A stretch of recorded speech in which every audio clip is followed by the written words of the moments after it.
We love digging into epic comic book runs, but what about the art of the single issue? Single Bound is a new podcast series hosted by married couple Amy and Logan as they review single issues of comics.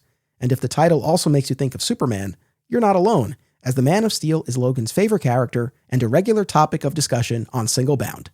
Listen and subscribe on Spotify and YouTube, and follow the show on Instagram at Single Bound Podcast. As a Superman fan, have you ever wondered what would happen if a person who knew barely anything about comics decided to absorb hundreds of Superman stories from all eras and media? Robbo is that kind of person, and that's exactly what he's done on a new show called This Podcast Will Never Die. The first season, called Superman Will Never Die, starts with all the unexpected ways the Man of Steel stood out from the pulp heroes on the newsstands in 1938. Listen and subscribe to This Podcast Will Never Die, and you'll never look at Superman's trunks the same way again. One of the most pivotal entries in the supercanon and my early fandom is the 90s television series Lois and Clark, The New Adventures of Superman, starring Terry Hatcher and Dean Cain, which brought the post-crisis comics to screen, elevated Lois, and pushed the characters forward into new romantic territory. Across 4 seasons, 2 Jimmy Olsens, and 1 frog-eating clone, the series charted Lois and Clark's journey from first meeting through marriage and the verge of parenthood. Now, it's time to re-examine the series, its well-developed supporting cast, one of the best Lex Luthors of all time, and of course, the romance.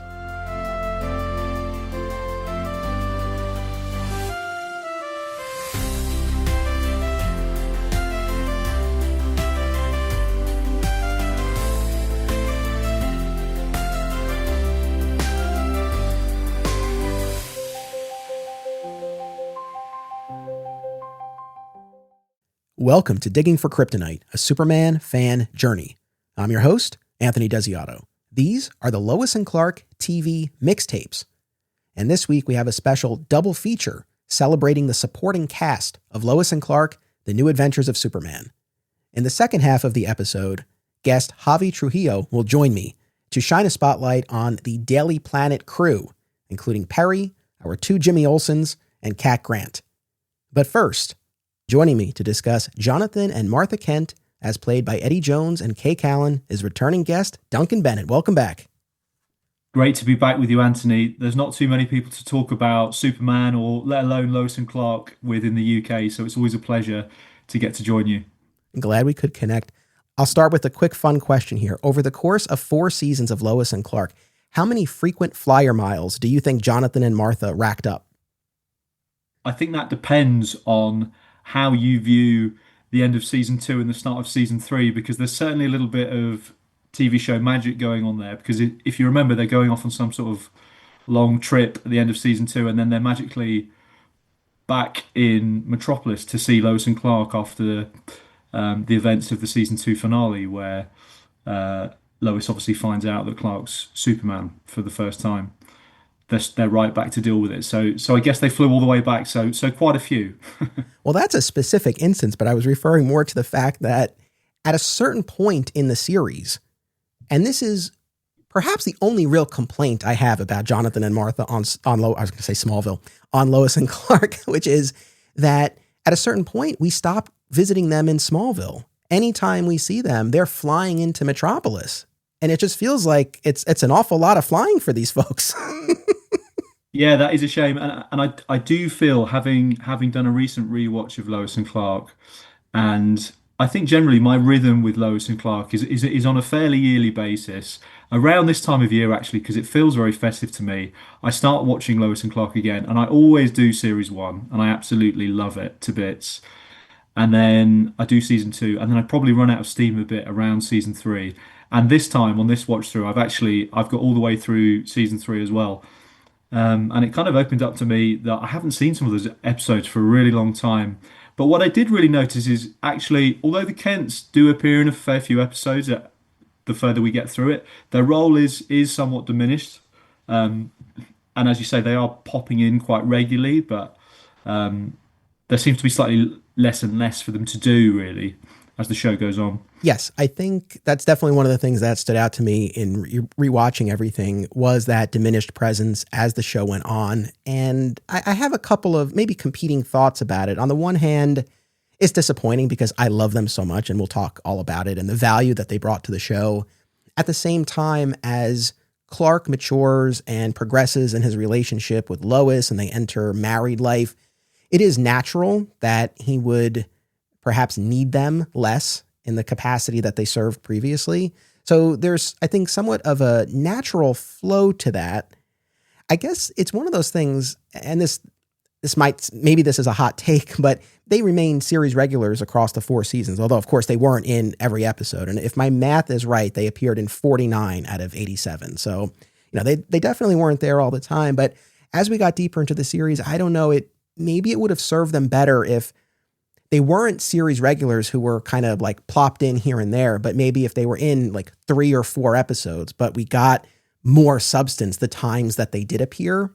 I think there might be an argument for something like that, but we'll circle back to all of that. Let me start by giving you the floor, my friend, because I know through our messages and through the episode you joined me for not too long ago on John Byrne's World of Superman comic book trilogy, I know how formative Lois and Clark, The New Adventures of Superman was for you.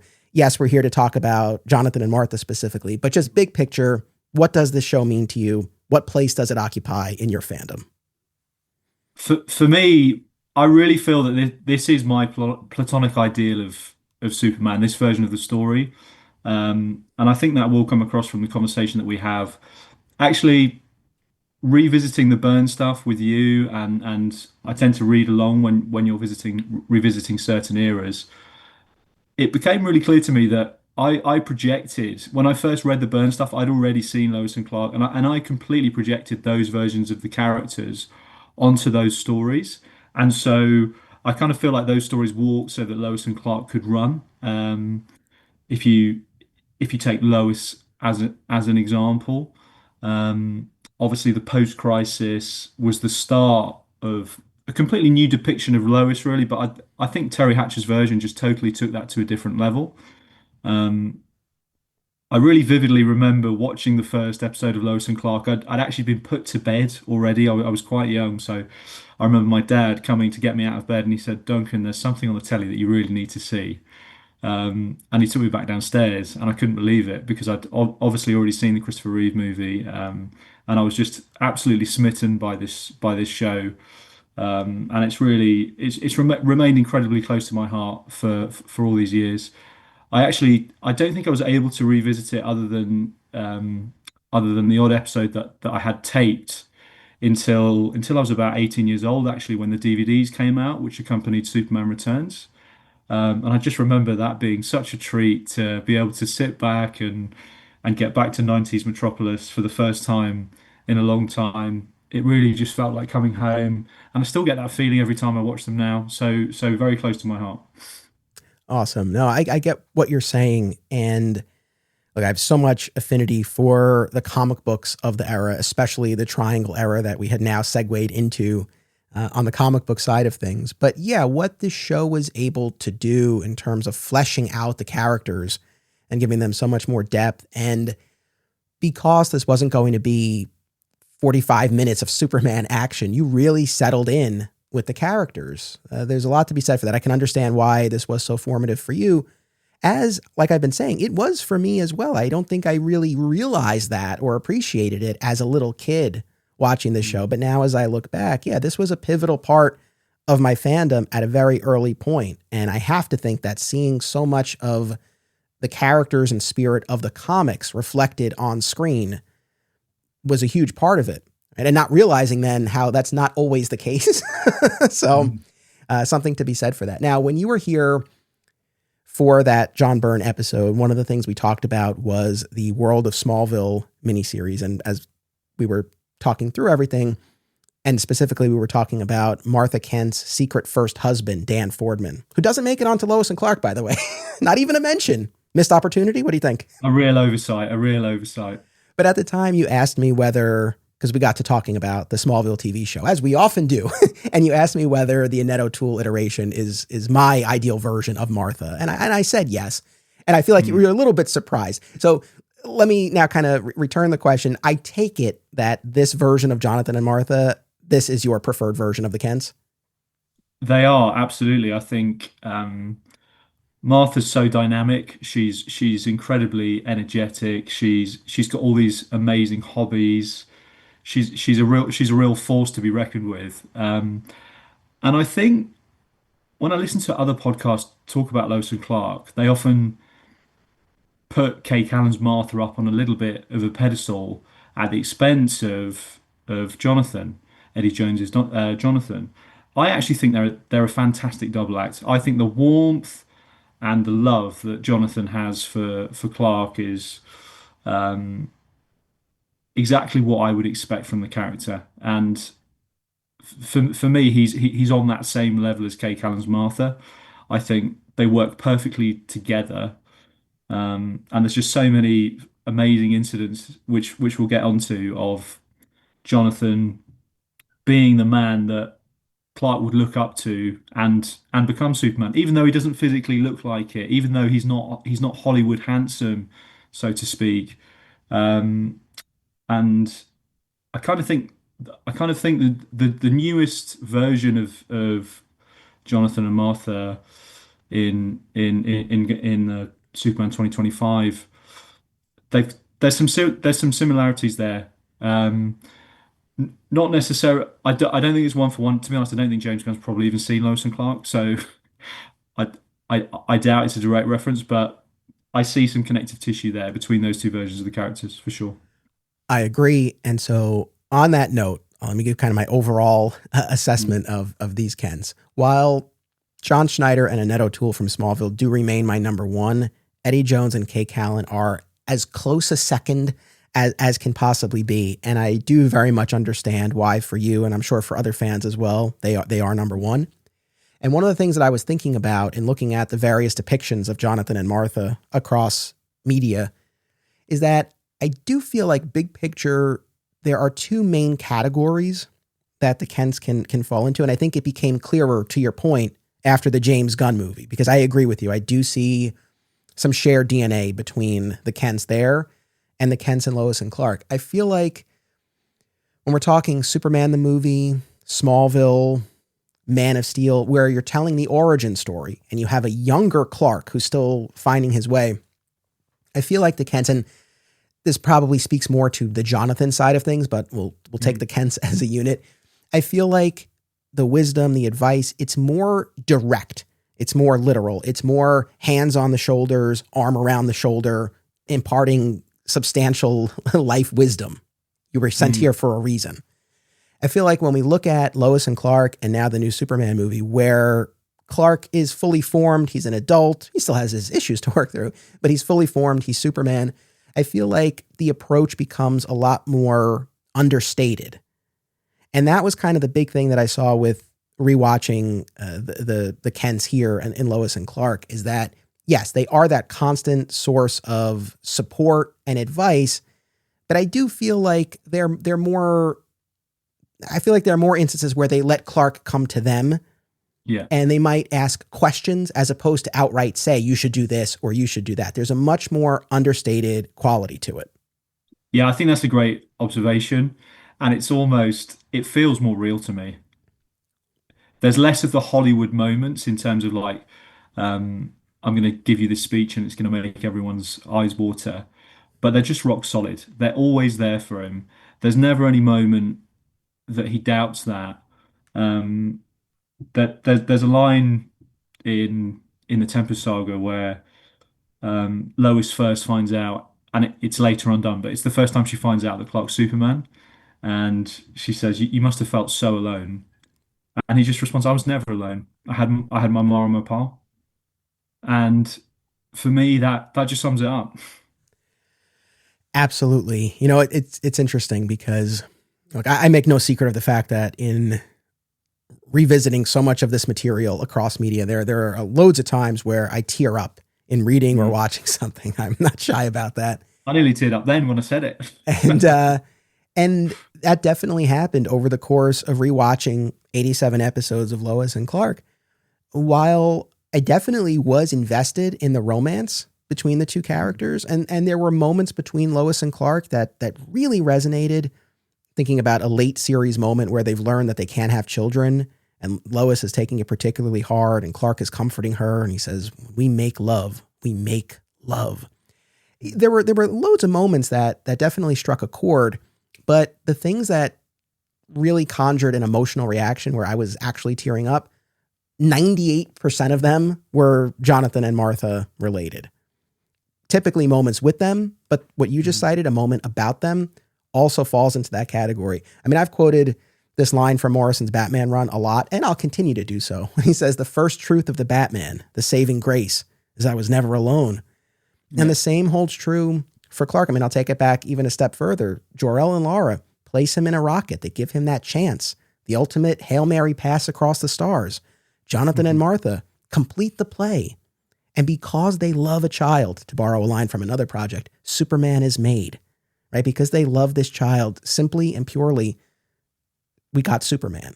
And this is, I think, always true, but especially on this show, especially I think any instance where you have Clark or Superman articulate his values, what he thinks about things, you see where that comes from.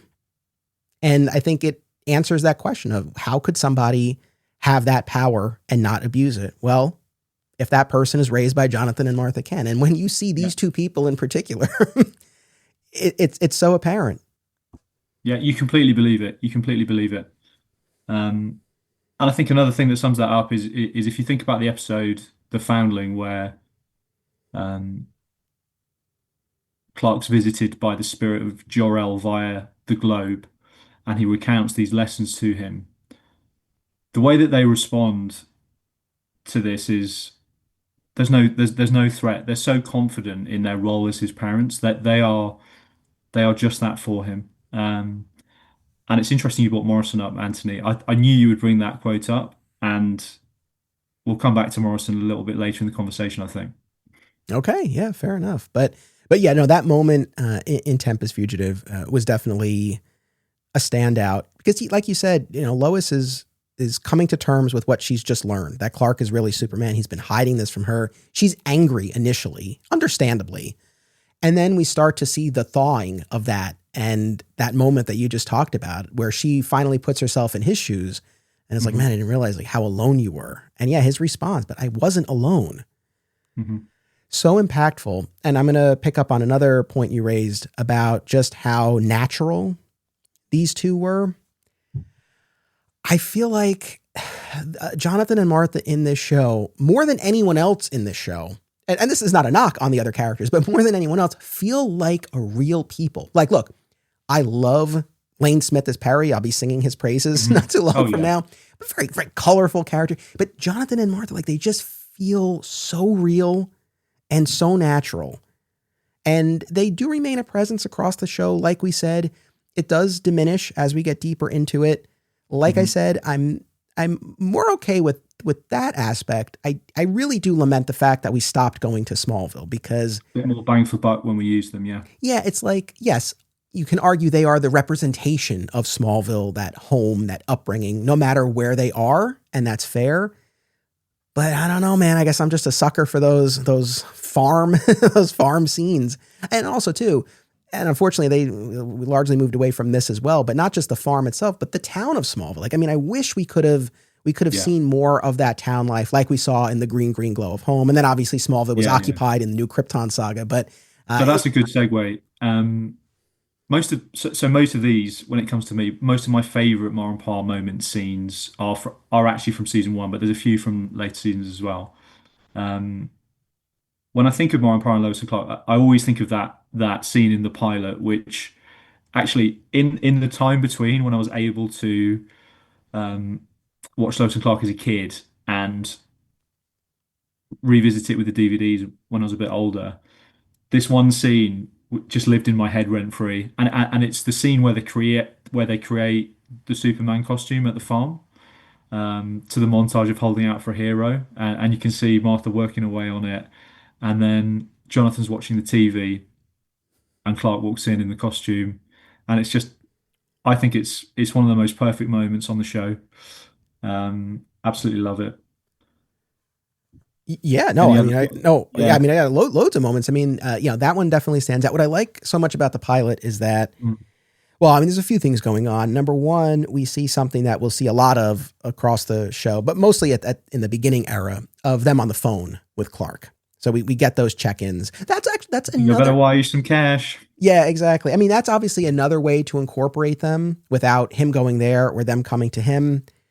I don't know. Obviously, there's something to be said for having all of the actors in the same space together, but I do like having the phone conversations and having those check-ins. But yeah, the montage of Martha creating the costume, and I love that that whole sequence, Martha's driving that. It's Mhm. it's Martha and Clark working together. She's sewing. They're trying on all of these different iterations. The famous line about nobody's going to be looking at your face, Yeah, right? yeah, yeah. There's some Genuinely great stuff funny. in there as well. There's like a Flash costume. There's like a Captain America costume. There's some great little references in there. Yeah, but it's like, so she's driving that part. But earlier in the episode, you have that one-on-one, heart-to-heart outside the house Hmm. between Jonathan and Clark, For where sure. Clark's talking about the energy of the city. Everybody's always racing off. Jonathan's like impatient, like you, right? But Clark articulates what he wants out of this life, right? He wants to be normal, to live, to fall in love, to have a family. And Jonathan expresses the concern. We don't know if that's possible because you're from another planet, which is interesting because I feel like a couple of episodes later, or the next episode, I feel like it's more of a question mark between Clark and the Kents about whether he's from Earth or another Yeah, they go planet. back to the Sputnik, don't they? Yeah. Yeah, so I feel like they walked that back a little bit, but I loved that exchange in the pilot.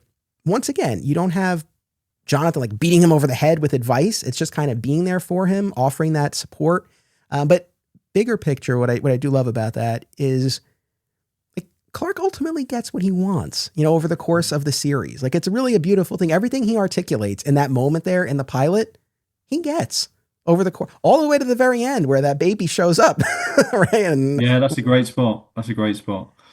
so I love that a lot. There are a ton of great moments and ones that really do conjure a lot of emotion. I definitely want to, kind of bounce back and forth on that. The one other, I suppose, big picture thing that stood out to me is that I guess hand in hand with their diminished presence on the show, I feel like earlier on, there were times where they actually had like their own stuff going on.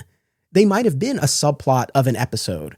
And I, Hmm. I feel like we really lose that as time goes by. But, right from the jump, we have this whole idea of Martha taking art classes, right? With that Yeah, creation of yeah, hers in the absolutely. Yeah. kitchen in the pilot. And then later on, I think this is season 2, where I guess it's still an art class, but a tech infused one where she has the hologram, Lasers. Yeah. the laser. And I mean, I love that she's got that little side bit going on. But more importantly, you talk about ways in which the Kents help him. I mean, that's the top copy episode where his identity has been exposed. And they use that hologram display to create a hologram of Superman to float above Clark Kent, dispelling the notion that they're one and the Yeah. same. I mean, that was a very direct instance of help. I I think you'd love be that. very impressed with that today, wouldn't you? Yeah, absolutely. There's also that Yeah. episode in season 1 where Jonathan thinks that Martha's having an affair. Clark takes Jonathan to the gym, like all that stuff. It was great. And then, of course, she's not having an affair, and they have this great reunion. There's the episode in season 2. It's Lois and Clark are investigating the men's club, and Lois Yeah. isn't let in, and she comes to the apartment, and Jonathan and Martha are there, and she's expressing her frustration. And Jonathan really, really puts his foot in his mouth about this distinction between men and women, and men work, and well, women also work. It's like he's just floundering. And then Jonathan and Martha switch chores. I mean, like that was Mhm. like, I love that. I so wish It's we got great. more It's of that. great. She is kind to him at the end, though. She does say, "Yeah, but it's only when we're in Metropolis. When we're on the farm, you do work very hard." So she at least gives him that. Another great moment that actually, when you were just going through those, and I wasn't thinking of speaking about this, but just another moment that I love from the series. I think it's in series 1. Is when Clark takes Jonathan to the gym. Oh, it's in that episode. Yeah. It's in the episode where he's worried that she's having an affair.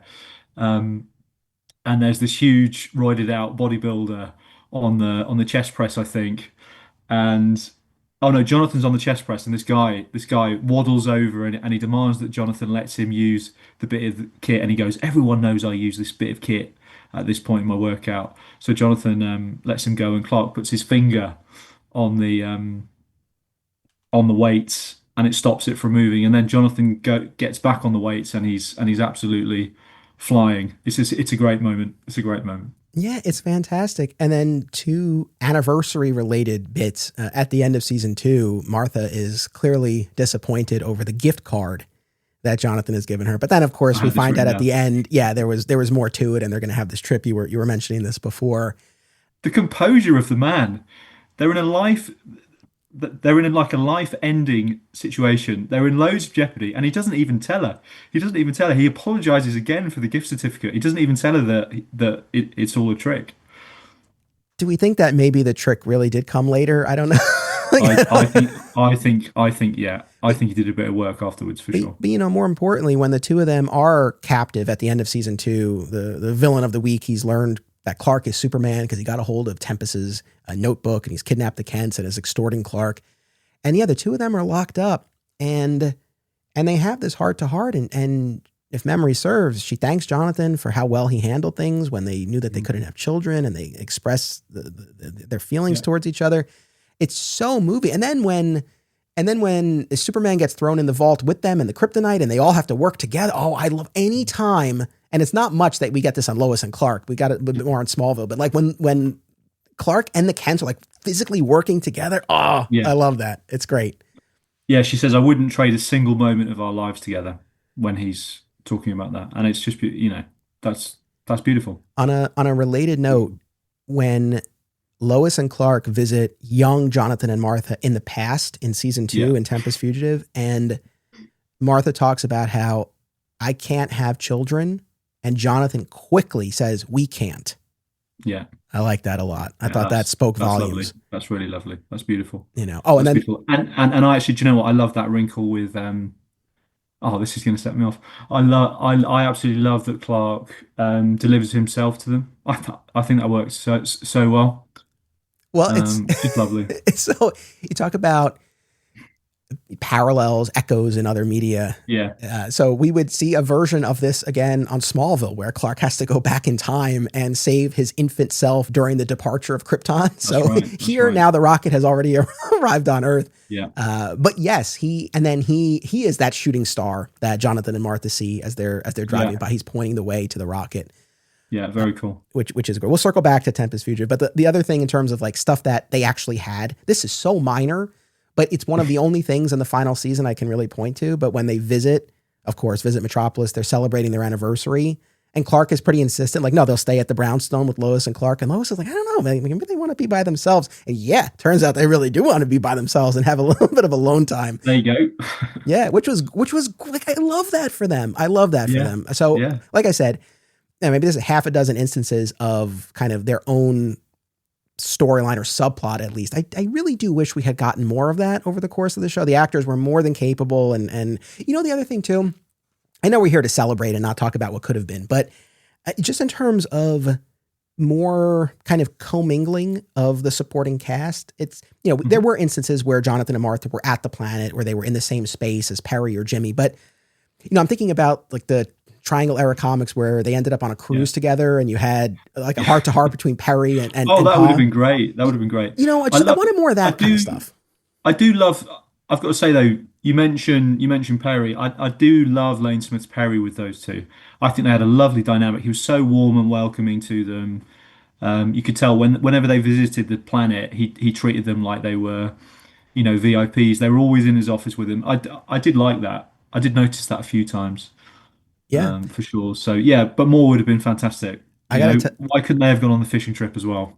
Yeah. So like stuff like that, or I don't know, would have been interesting. Like what their dynamic could have been like with Jimmy or something like that. They'd have loved Jimmy. He'd have been another son. He'd have been a son, and Jack as well. Oh, Jack, we hardly knew him.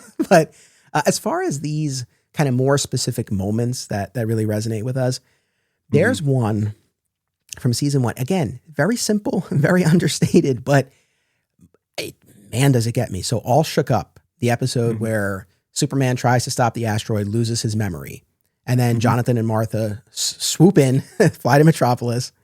I will say, even though at a certain point, it's like, okay, they're flying in every episode. I do love when they show up, when he really does need them, like the episode where he's blinded, right? And he's filling them in on what's going on, and they show up. I love how they are there for him in that way. But in All Shook Up, they come and Clark's talking about, like no one knows where Superman is. I'm like, Clark, you're Superman. We get this great bit where Jonathan whacks him with the bat, and he's like, this is going to hurt me a lot more than you. And his hand shaking after. But what gets me is when they're all sitting and they're watching the news, and they're watching the military's attempt to blast the asteroid, and it fails. And Jonathan just has this moment. He's like, the world needs you now, son. I think more than it ever has. Yeah.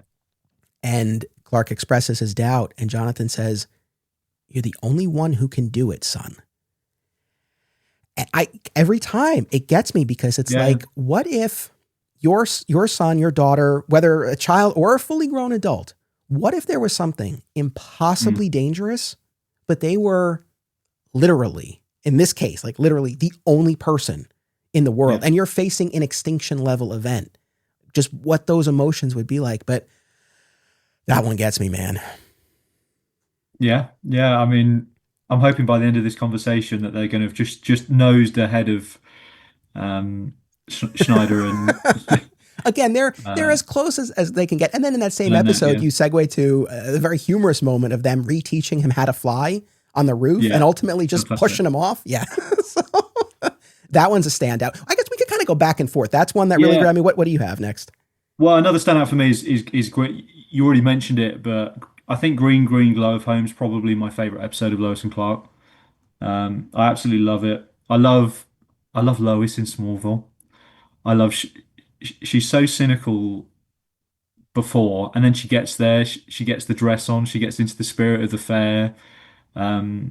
Clark's slightly depowered because he's had his first exposure to kryptonite, and he has to try and win the toy by hitting the thing really hard, and he can't really do it, but he still does pretty well.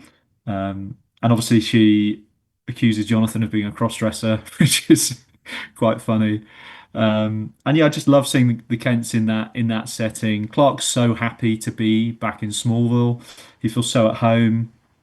And for me, the thing that's so moving about that episode is it's actually the scene at the end when he's fighting Trask, and he's still at a low power level in the water, and he's just fighting like hell to defend his family, essentially.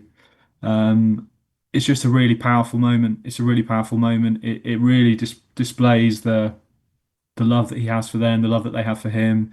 They protect him all the way through the episode. Their fear, their concerns when he's sick. It's a fantastic episode of Superman in any media, I would say. And we find out they know how to use a fax machine. That's right. Despite what Lois thinks. More on Green Glow of Home when we get to our top 10 episode countdown. I think that one will be well represented. Yeah, when we get there. I hope so. But I echo that. I'm going to jump to not a tearjerker, but a truly laugh out loud moment. This guy had forgotten about it, and it really floored me. The Honeymoon in Metropolis episode where Lois and Clark are undercover in the honeymoon suite, and he's on the phone with Jonathan and Martha. And there's this arrangement that they made about alternating who stays in the bedroom. But all of this is unknown to Jonathan and Martha. They've just been told that Lois and Clark are at the honeymoon suite. They really jumped to a major conclusion, but yeah, they think that they're having this romantic experience. And Clark says, like, I hope Lois gives me my turn in the bedroom like she promised. Yeah. and Jonathan's like, well, yeah, sure. Son, I'm sure she will. Amazing. Yeah. Amazing. It just feels so real. Honestly, a lot of these moments with Jonathan and Clark, they just feel so real.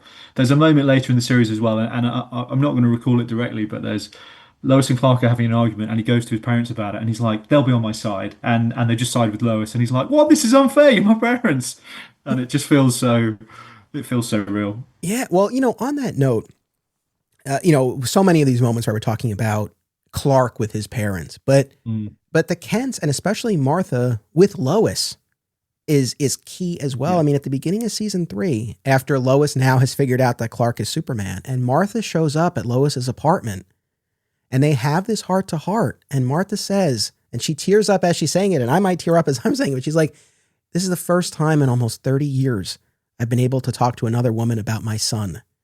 And they're both emotional, and it's like you feel the sense of relief that she is experiencing now. Yes, she's always had Jonathan by her side and Clark himself. But, that is an interesting thing. It's like, it's a very tiny circle to begin with, right? It's not like there's anyone else they've been able to talk to. And the first woman, it's like, that's such a great touch because that's not something that I think would have really occurred to me necessarily in a vacuum. But Yeah. it's like when she says it, it's like, oh yeah, this is the first other woman that she can talk to about this because there's no Lana in this universe. Well, there is. Well, not in Oh, this. Well, there is. yeah, Oh she no. does Yeah, you're exist. Yeah, right. yeah, Yeah. yeah. Sorry, you're No, right. Yeah. no, we're both right because she does Yeah. exist because there's a talk about inviting her to the Oh, wedding. that's you're right. She Yeah. does You're right. exist, but we only see Yes. her in the We don't alt see her. universe. You're right. That's right. That's right. I sort of see the sheriff in the green glow as home as Sure. sneaky Lana as well, to be honest. Yeah, yeah, yeah. I got you. Some moments that really stick in my mind, um, and actually they're not present in all of these, and that's quite common with a lot of them. I feel like their performance is so powerful that a lot of the moments that really stick out to me are moments when they're being spoken about and Clark's speaking about the impact that they've had on them. I actually think this is some of Dean Kane's best acting in the show. It's in the Tempest episode where Lois has to go to the alternate dimension that you were just speaking about, where he's engaged to Lana, and he's never he's never become Superman because the Kents died when he was 10 years old, um, and he relays this information to Lois, and then they have a brief discussion about it. But then he sees in her purse a photo of Clark in the Superman costume, but also a photo of the Kents with Clark, with an older, fully grown Clark, and he's incredibly moved and touched by it. And I just think it's a phenomenal it's a phenomenal piece of acting, from Dean Kane. I think it's some of his best work in the show. It's incredibly heavy, and it really demonstrates the power of those characters in this universe and in that universe as well. The impact that they'd had on him just in those 10 years of his life, and the hole that had been left by their absence was, yeah, it's incredibly heavy, just incredibly heavy. Yeah, I mean, I enjoy almost all of the Tempest episodes, other than the Soulmates. But Mm, otherwise, the Tempest episodes are always a lot of fun, and in yeah, particular, to go to that alt universe and see this Clark, who it is interesting. You're right because he has 10 years with them before they mm, die in a car accident. So it's not like he is entirely devoid of the influence of the Kens, but they didn't raise him to adulthood. And it's interesting to see how he turns out because he is helping people, but he's not mm, out in public. He's not wearing a costume. He's really doing it on the sly and yeah, in direct contrast to the advice that he's being given by Lana to not do this at all. And then, of course, Lois spurs him to action and makes the costume for him and all that. And then in season 4, when that Clark is recruited to fill in for our Clark, when our Clark is trapped in eternity during another Tempest two-parter, you have alt Clark face to face with the very much alive Jonathan and Martha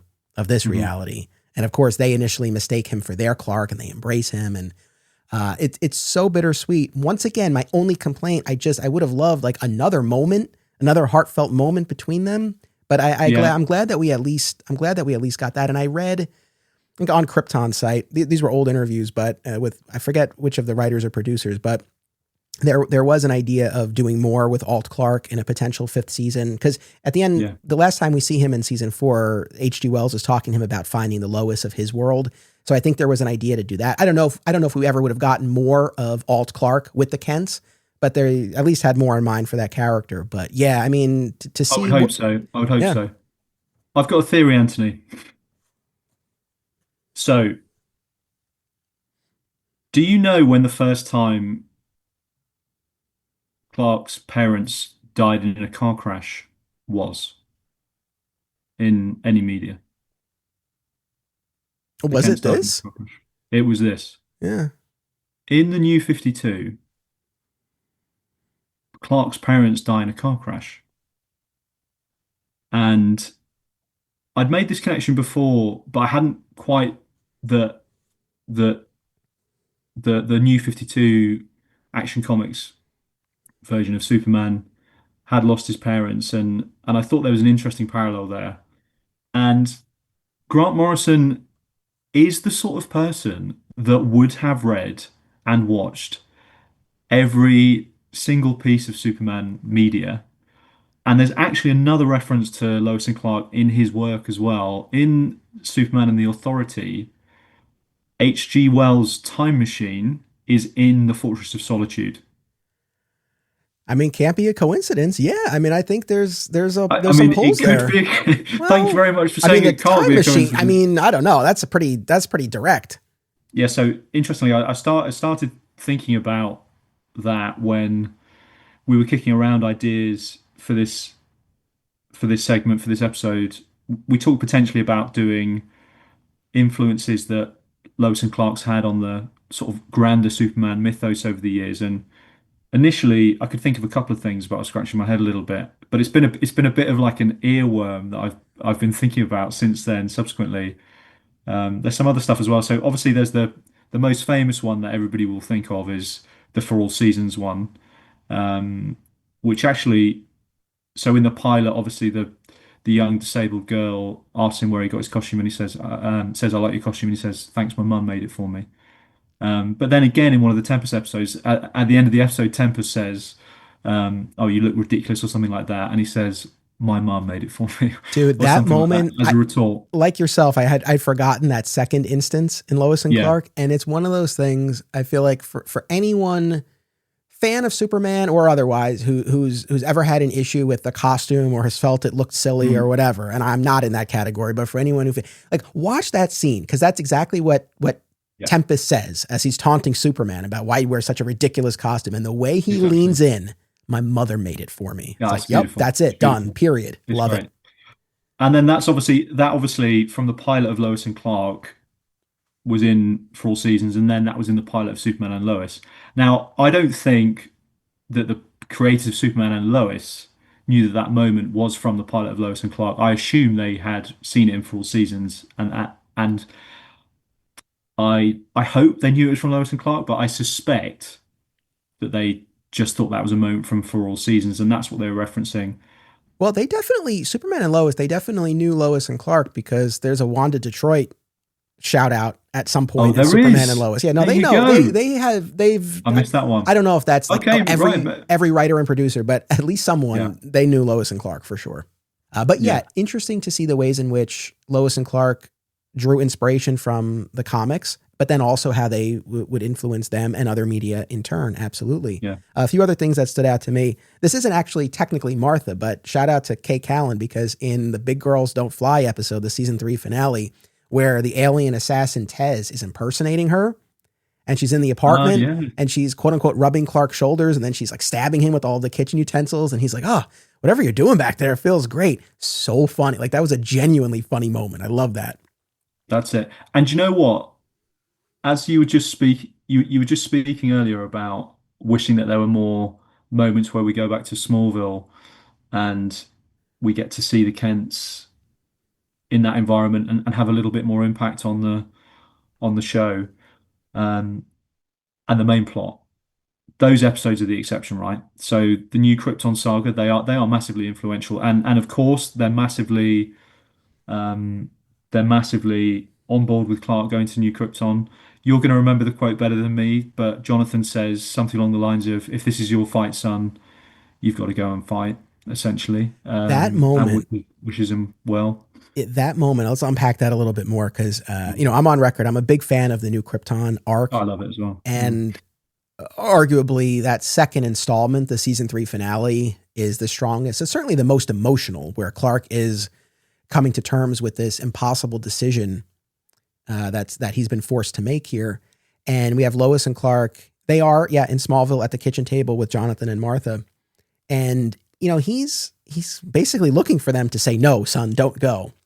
Mm. And that would be the easy. And that's what Martha says. She's like, it'd be easy for us to say, to stay. But then Martha tells a story about how she and Jonathan marched for civil rights. And Jonathan talks about how they sprayed us with hoses and they sicked dogs on us. And Martha goes, people asked us, like, "Why are you doing this? This isn't your fight." And she's like, I didn't have an answer. It was just something we believed in. Mm-hmm. And then Jonathan says, "We've never been asked to send a son to war." I'm going to tear up here. He goes, "But if we were, and he asked me whether he should go, I would ask him, is this your fight?" And then they say, is this your fight? Is this new Krypton business something that you believe in?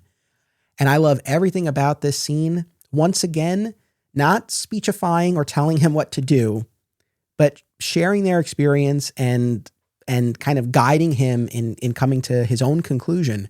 The fact, though, a fascinating bit of backstory, like the fact that they marched for civil rights. And it's one of those things, once again, they don't beat you over the head with it, but it's like, you get a clearer sense of what formed Clark's morals and values. And I think something like that sheds a lot of light on it. It serves the story. It's not put in there for any reason other than it serves the story. It adds that backstory, and it shows what a team they are. The way that they respond in the Foundling episode, the way that they respond here, whenever they could behave in a jealous or a selfish way, they don't do it.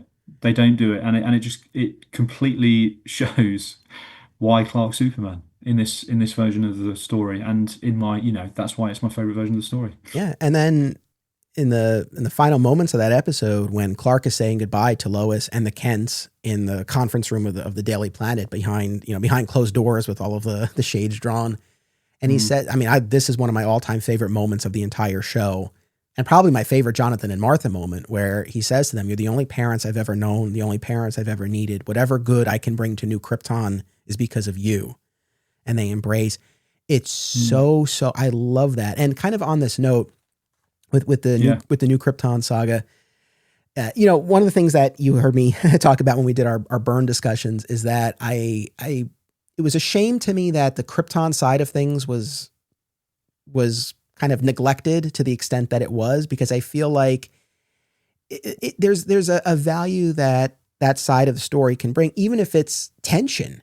And what's fascinating to me when we look at kind of different iterations of a new Krypton type story, on the comic book side, of course, the thing I gravitate to is the late aughts New Krypton saga in the post Infinite Crisis landscape, where you had Kandor enlarged and then they formed their own planet. And that's an era of comics. And in the post Infinite Crisis landscape in particular, you had the Richard Donner influence. You had Clark going to the fortress and communing with the hologram head of Jor-El, right? So this was a Clark in tune with his heritage.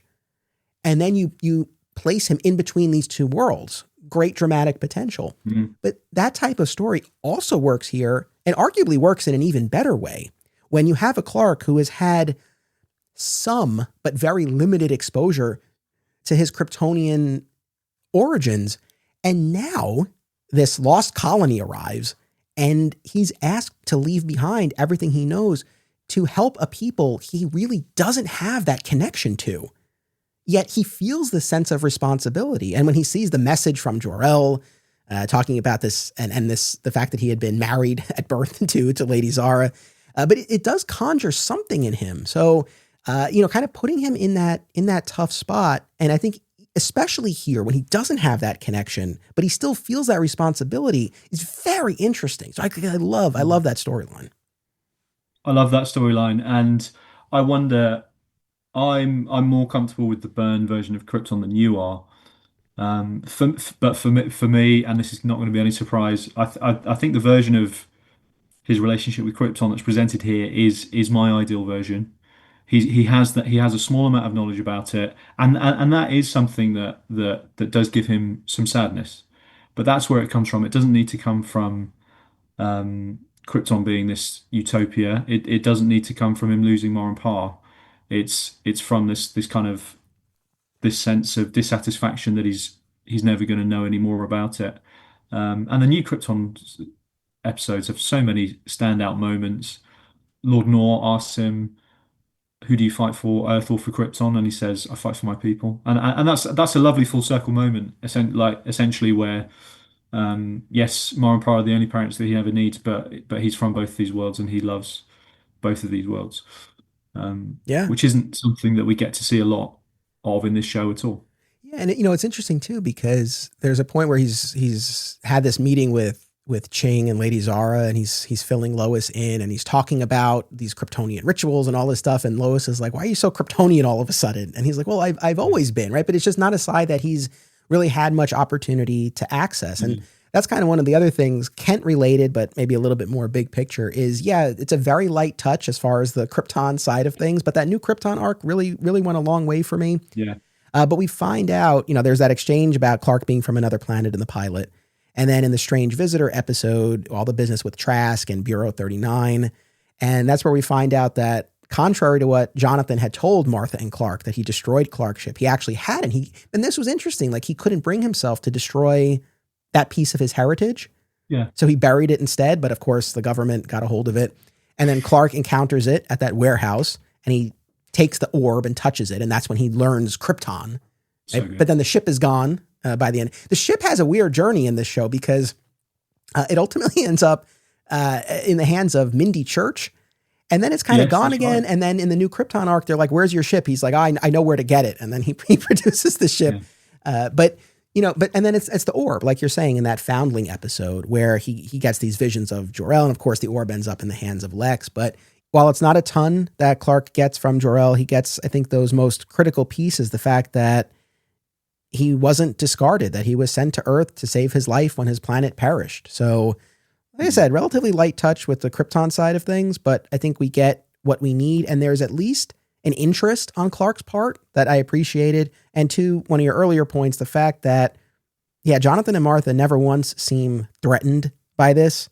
And like we said, the fact that Jonathan saves the ship, I really, really liked that aspect. Where does this version of Clark's relationship to Krypton, the amount he knows about Krypton, where does this sit for you in terms of your platonic ideal of the early part of Superman's career? Is this, obviously I know the Byrne stuff doesn't quite work for you because he's just disinterested in that. He just doesn't really care about it. Is this a happy medium for you, or would you still like it to go a little bit further? Because for me, it's bang on. I think for the most part, I'm good with this. I mean, as far as Kryptonian aspects, I do like a fortress. We don't have that here. We have the little treehouse fortress where he puts the orb. I got you. Don't worry. And then I would argue when Superman sees Lois accept Lex's proposal, and then he flies to the Arctic and he lets out that scream, it's like, all right, at least we're in a snowy environment. I think in terms of how much he knows and the interest that he expresses, this is solid for me. I'm not going to die on this hill. In terms of the timing of when he learns, I do like him knowing where he comes from before he becomes Superman. I get those who feel the opposite and really just like the fact that it's the influence of the Kents that leads him to do this. And then he learns it later. I get that. And certainly we've seen plenty of instances like the Byrne comics where he's full on Superman and all, and then he gets that hologram download from Jor-El at the end of Man of Steel. So I think either interpretation works, but for me, I do like him to kind of learn about all of the pieces of himself before he takes that step forward. But I think the way it plays here is fine. Yeah. I think it's that there's a duality to the story, right? Isn't there? It's an amazing adoption story and it's an amazing immigrant story. And it kind of, you can lean, when you're telling the story, you can lean either way with it. So you can lean more into the immigration story where essentially his heritage is going to be a huge piece of it, or you can lean more into the adoption part of it. And in that case, then he doesn't really need to know where he came from to choose to be Superman. I think it just depends on your preference on that. And I think there's no right answer. For me, I personally love the version where he becomes Superman and then he finds out about his background about Krypton. But both are fantastic versions, aren't they? Yeah, a few more moments to single out here before we wrap up on the Kents. So going back to the Tempest Fugitive episode where we have that kitchen table scene with Lois and Clark and the young Kents, and Martha's explaining that they can't have biological children because Lois and Clark ask, like, have you found a child? And she says, no, but if I did, I would be the most grateful woman. And Clark says, and the best mother. And you see how much that resonates with her. And she's in such a clearly, understandably vulnerable state. So you see how much that resonates with her, but you also see the gratitude that Clark has for them. And thankfully, the Kents are alive in his present and he continues to have these experiences with Yeah. them. But to be able to kind of express that sentiment, that gratitude, particularly to a Martha at that point in time, was so poignant. Yeah. Because of sort of modern politics and things, which I, by the way, don't agree with. Um, it's very trendy. It seems to be that at the moment everybody just says, "Oh, Dean Kane's a dreadful actor. Oh, he's a bad actor. Oh, he's just a good-looking guy in the show." But the chemistry that he has with Lois, with Lane Smith as Perry, and with Moran Parr is really powerful. And scenes like that one, as a collective, as a team, which is what they are on screen as well, they just pull them off. So in such a brilliantly loving and real way that I'll never not enjoy that. Absolutely. And then, in terms of relationship advice, I love, love, love at the start of season 3, where you have Jonathan giving advice to Clark and Martha talking to Lois about this proposal. And you have Jonathan talking about how Martha didn't accept his first proposal or even his first two. And then you get the Martha side of the equation. And she's like, I turned Jonathan down 4 times. And they both talk about how upset over the rejected proposal. He threw himself into his work. He's like, and it was winter. I looked so silly plowing the field of snow. And then Martha echoes that as well. She's like, he kept plowing that snow. It's like genuinely funny. And just how those accounts don't totally line up was Yeah. great and felt very real. That's it, isn't it? I think that's the word that we keep coming back to is just the way that they were written was and performed by 2 brilliant actors was just incredibly real. And it's almost when I look back at Lois and Clark, when I look at Moran Parr, when I think about myself as a man, I see a lot of the lessons. I see a lot of the um, I see a lot of myself in what's come from this. Honestly, like as much as my mum and dad have influenced me, like I think this show is a massive influence on me growing up, and they were a huge part of that as well. So I'll always love them to bits, and I think they're fantastic. Oh no, that's a beautiful sentiment. And my last thing, kind of on the relationship advice, is I think it's in that conversation with Lois where Martha explains that when Clark's powers started developing, he decided on his own not to tell anybody. And I just thought that was interesting because when we look at so many of these other iterations and Smallville, probably most of all, uh, so much of that we can't tell anybody comes from the Kents, right? And this fear over Yeah. Clark being taken away. And I'm sure the Kents here have that fear, but it was just interesting that in this iteration, and we don't even see this, like we're just told this, that it sprang from Clark. And even at the end of season 2, I'm a little fuzzy on the specifics of the beats of this, but this is the point where Clark basically has been pushing Lois away because he keeps running off. He hasn't told her the secret. She's getting frustrated. And he's at the point, I think he's ready to move away or potentially abandon the dual identity. And they're very delicate in their approach, Jonathan and Martha. But I feel like in their own way, they sort of at least float the idea of like, well, there is another option here.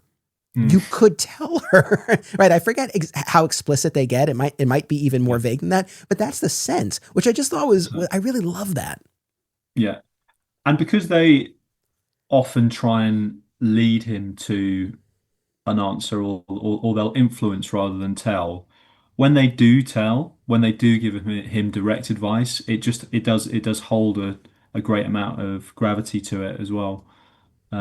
Yeah, but that's definitely the way that's definitely their parenting style, right? Yeah. Last thing, it's we don't get much in the way of, well, we don't really get anything as far as flashbacks, but we do get that time travel episode when we see the younger Jonathan and Martha and that shot lives on in the credits, right, of the pickup truck and the shooting star. And so I'm glad that in terms of where the show picks up, he's already a fully grown adult and all of that, but I'm glad that they took us back to that moment of the Kens discovering the ship because it's such a critical part of this myth. So I'm really glad that we got to see that. Yeah, I am, and even thinking about the ending of the show, the way that it worked out, and having a little bit of an idea where the story was going to go, um, it really represents the power of what the Kents did for Clark, right? So this baby. is found by two kind, caring, loving parents, and he returns that love to the world. And then in the final episode, that man now finds a baby, and you can believe that he's going to return that love onto the next generation, the next adopted baby, and he's going to pay that kindness and that love forwards. And it's actually, when you look at it that way, it's a lovely ending for the show. Beautifully said. And obviously this comes up fairly often in the fandom about whether or not the Kents should live into Clark's adulthood. And everybody knows where I land on that. And I think this show is a perfect example of how having them alive, especially during the portion of the story before Lois knows the secret, brings so much value, because it allows the character of Clark to express himself in a way that he wouldn't be able to otherwise. And by extension, it allows the audience to access this character, because now you're getting to see him unguarded, right? He can talk to Lois as Clark. He can talk to Lois as Superman. There can be truth in those conversations, but there's still always going to be that bit of a wall. And so to have those moments with the Kents on the phone or on the farm or in Clark's apartment, it just opens up the character. And so I think this, again, is a perfect example of why keeping the Kents alive can work really well. And so I think this took what the comics of the era were doing and brought it to a new level. So big fan. Anything else you want to say before we sign off? No, I just would totally agree. I think what this show did is it took the 1986 reboot and it took the comics subsequent to that, and it just took everything to a whole nother level of emotional depth, character depth. It built out the supporting cast in a way that I think has had a huge and lasting legacy on the Superman franchise as a whole. Whether or not James Gunn's seen Lois and Clark, whether or not it's something that's fresh in the mind of a lot of modern creators working on Superman today, without knowing it, Lois and Clark's fingerprints are all over modern Superman, and nowhere more so than the Kents. Well said. Thank you so much for joining me. You're very welcome. It's always a pleasure to join you. Thank you so much for doing the podcast, Anthony. I just want to say this on the mic. I've said it off it, but it's getting the opportunity to listen to such an in-depth discussion about Superman on a weekly basis is such a treat, especially for those of us that live in a part of the world where there's not so many comic book stores. There's not that same like local sense of Superman community. So thank you very much, and it's a great pleasure to be here to talk about my favorite show. Oh, that really means a lot. I thank you so much. I really, really appreciate that. Thank you again for joining me. Audience, don't go anywhere. Our Daily Planet talk starts right after this break. We'll be right back. My love of the TV series Smallville is well documented, and there's one Smallville podcast that's always at the top of my queue. Always Hold On to Smallville, hosted by our pal, Zach Moore. Zach and his guests bring tremendous insight, passion, and humor to each and every episode. And the podcast continues with more great Smallville and Superman talk now that their series rewatch has concluded. Listen wherever you get podcasts, and keep an eye out for the other shows under the Always Hold On To banner. We all love the big-budget superhero films, but the world of independent cinema remains a place of creative freedom and entrepreneurial spirit. Whether you're an independent filmmaker yourself or you just love movies, don't miss these New Jersey festivals. Brightside Tavern in Jersey City, Hang On to Your Shorts in Asbury Park, and Round Reel in Bloomfield. And now they're joined by the Shorts and Stout Film Festival in Long Beach, New York. Event details, as well as submission information for filmmakers, can be found at filmfreeway.com. Fat Moose Comics, established in 1982, is New Jersey's best and oldest comic book store. Led by current owner Sean Hendricks, Moose has that rare, old-school comic shop feel and camaraderie, yet also remains a welcoming space for new fans. If you're looking for something and they don't have it, they can probably get it for you. They know a guy. Visit Fat Moose in Whippany the next time you are in the Garden State, and be sure to reach out via the Fat Moose Comics Facebook page. Aw Yeah Comics celebrates everything that is wonderful about comics, toys, artwork, and the joy they bring to people. Visit them in person at one of their 3 locations, Harrison, New York, Muncie, Indiana, or Skokie, Illinois, home to our pal, Sweet Sweet Bernie. If you have children and have been looking for a family-friendly store, look no further. Join All Yeah for exciting events, including creator signings, how-tos, and more. Visit allyeahcomics.com and follow them on social media. Their name says exactly how they feel about it. Say it with me now. Aw, yeah. And now, joining me to discuss the Daily Planet crew is our pal from the Comic Binge, returning guest, Javi Trujillo. Welcome back. Thanks for having me back. It's a pleasure to be on. So we'll get into the Daily Planet side of things more specifically, but big picture. I know that Lois and Clark is foundational to your Superman fandom. Talk to me about that. Yes. I remember, seeing the advertisements for Lois and Clark, and there's something about just the way the show looked and Terry Hatcher, and it just kind of captured my, God, I would have been 16 when it came out. And I remember watching it Sunday night, and I didn't really watch Superboy growing up, the TV show. I watched The Flash religiously, but I just kind of got hooked by that first episode. And it was just the way that Dean Cain portrayed Clark. Just he felt more relatable. He felt like a regular guy. He felt like, you or me. It wasn't some distant, aloof god trying to be one of us. This was a guy that was one of us. He could just do special things. And that take just resonated with me. And having read Man of Steel then too, and seeing that in the comic, I just assumed like the show came from all his work and that everyone built upon over the Triangle era. So just before, you started doing your own revisiting of that series, I've been getting those Man of Steel hardcovers, and I just finished reading them for the first time chronologically instead of piecing it together as I went along from back issues. It was surprising to me how much of the backstory for the Planet staff is kind of in between the lines. Like it wasn't quite as overt as I thought it would be, but just really impressed with all the characterization that they did go over the course of several years. And then you compare it to like the TV show that came out, and it's, a little more scaled back because of budget, because of casting. And even then we get a year of Cat Grant and then she's gone inexplicably. So on that note, the Daily Planet side of things, obviously the Daily Planet itself is present throughout the series. It's our base of operations, focal point. I think from the jump, the show very wisely set its action at the Daily Planet. I think it created a great story engine, not unlike the meteor shower over in the Smallville TV series that generated all of these villains for Clark to fight over so many of the seasons. Similarly here, you've got the Daily Planet, you've got Lois and Clark investigating stories, and that's going to generate stories for the show on a week-to-week basis. So I think that made a ton of sense. And as far as who we're working with, primarily we'll be talking about Perry White, played by Lane Smith. The best Perry White. We'll talk about that. And then Jimmy Olsen, of course, we had two actors. We had Michael Landis in season 1, and then he was replaced by Justin Whalen for seasons 2 through 4.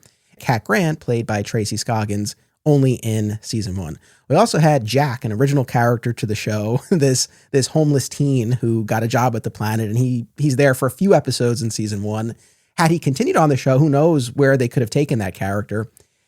But I guess we'll start with maybe the biggest or most pressing questions, and you were already previewing your answer here. Lane Smith as Perry White, where does he fall in your hierarchy of Perry White adaptations?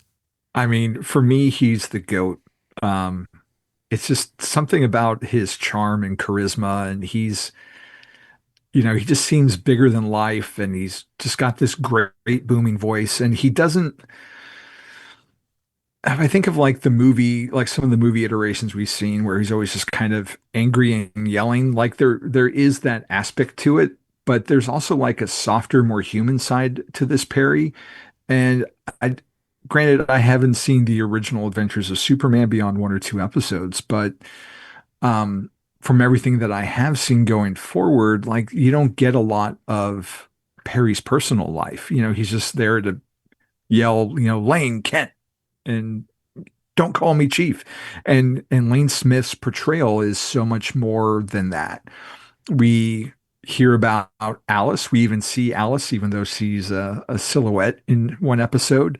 We get to see his son Jerry, and we get into like his personal life and his hopes and ambitions he had. And most importantly for me, he was a big Elvis Presley fan, which I was a big Elvis fan at that time too. So I always got a kick seeing the Elvis stamp behind him, in every shot. And I mean, Great Shades of Elvis I thought was a really fun and clever update to Great Caesar's Ghost, and it made him feel more contemporary. And it even worked itself into the Return of Superman arc when that bomb is coming from Metropolis. So I adore Lane Smith and his Perry White. Not that there haven't been others who've done a great job too, but he's always going to be my favorite, and I hear his voice when I read the comics.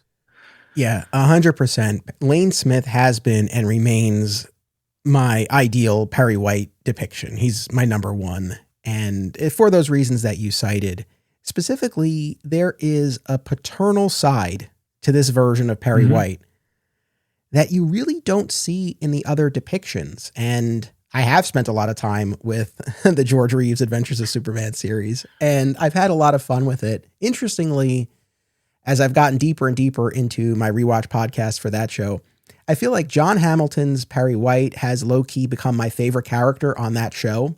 And I do my little imitation that people seem to enjoy. It's I don't know how spot on it is, but people seem to have fun with it, and I love doing it. But that's a character I can count on one hand, like the number of times over 104 episodes where he expressed true warmth or concern. A lot of it is just barking at them all the time. And I feel like that's often what we see in the films as well. I had really high hopes for Wendell Pierce in the James Gunn Superman movie. I know the actor's capable. Yeah. Maybe if Gunn gives this guy some lines next time, we'll start to see some more sides to him. But I feel like with Perry, he fared better than Ron Troop. That's for sure. Fair. But I feel like, a lot of times with Perry White on screen, it does tend to fall into that kind of one note default barking orders, gruff curmudgeon editor. And that's fine. And I think that's sort of kind of a baseline mode for the character, but there's a lot more to do. And I feel like this show thankfully mined at least some of that territory. Although one of the things that's really interesting with me, and I think this is becoming a bit of a theme, especially as we're talking about the supporting cast in this episode, as much as I love them, my main note is like, I just wanted more. With Perry in particular, you look at the comics of the 90s, and he had lung cancer. That the character went through that. There was a lot more with his wife, Alice, and the affair she had with Lex that resulted in their son, Jerry, who had a very tragic end of his own. And then Perry and Alice adopted a young black boy, Keith. Right? Keith. There was a lot that was going on in terms of Perry's home life. And I'm not saying that needed to be a predominant subplot of Lois and Clark, but I don't know. It would have been interesting. I mean, Alice, until the very, very, very end, is just this unseen but spoken about presence. And it would have been interesting to spend a little bit of time at home with Perry. So as much as I love what we got, I just would have loved a little bit more. And it's actually kind of surprising because I feel like this show was tailor-made to kind of give you a little bit more of that. Yeah. I think just the TV format in general gives you that opportunity to let their characters flourish. Much like, in the Triangle series where you're getting a new comic every week, like having a weekly show, be it, Lois and Clark or Superman and Lois or Smallville, like it gives you the opportunity to have those moments or those character spotlight episodes that you don't get in James Gunn's Superman or Man of Steel. So yeah, it definitely, there's a sense of, leave them wanting more, throughout the whole thing. Yeah. I mean, it's interesting too, because you definitely get the sense in that first season that Lex and Perry, they're on a first name basis. They know each other, but we never get any sort of backstory. Whereas in the comics, in that post-crisis landscape, they were contemporaries. They grew up together. It wasn't Lex and Clark / Superboy who had a past together. It was Lex and Perry. So it just feels like they left some things on the table that, like I said, I'm just a little surprised by. On the Alice front. So like we said, until the very end, we never see her except in silhouette in the Just Say Noah episode. But mostly she's spoken about, and it gets to the point where they divorce off screen. We just have Perry talking about these marital troubles and then the fact that he's getting divorced. Do you wish we had seen more of that, or do you think? Because look, there's certainly a tradition in television shows with certain characters of never seeing them or never seeing their whole face or what have you. Do you like that they took that track with Alice, or would you have preferred for her to be more of an actual presence? I would have preferred for her to be more of a presence. I mean, she wasn't. Um, Definitely, she got kind of phased out from the books by a certain point in time. But it would have been nice to have had that reference point instead of just have her be this unspoken character, especially when we get to, is it season 4 when they do get divorced? And, there's a lot of heartbreak when Perry talks about it, especially when Lois and Clark have just gotten married. And then not long after, his relationship's falling apart. And, they could have mined a little more drama out of that scenario instead of, a ghost haunting an apartment complex. The infamous Drew Carey episode. But yeah, Yeah. no, like that's an interesting thing where in terms of the marriage falling apart, we just get Perry sharing some insight with the other characters about what he's going through. Like we don't see it. We just hear him talk about it. And then after they're divorced and he re-enters the dating pool, there's at least the one episode with the woman from the mayor's office who he strikes up a bit of a romance with. But other than that very initial meeting, we don't see any more of it. There are other episodes where he's talking about dating or trying to meet somebody. So just a lot of it is him talking about what's going on in his home life. And it's fine. At least it gives you puts a little meat on the bone with this character. But yeah, I feel like we could have had more. I am glad we finally did get to see Alice in the flesh in the penultimate episode of the series, which was also Lane Smith's final episode of the season because he wasn't in the last one. And the fact that they reunited, which was I was happy for the character on that front. Yeah, same. Unless, he could have made a play for Ruhelia from season 1, the Pheromone My Lovely episode. Oh, God. Right? He got in a bit of hot water in that episode, but who knows?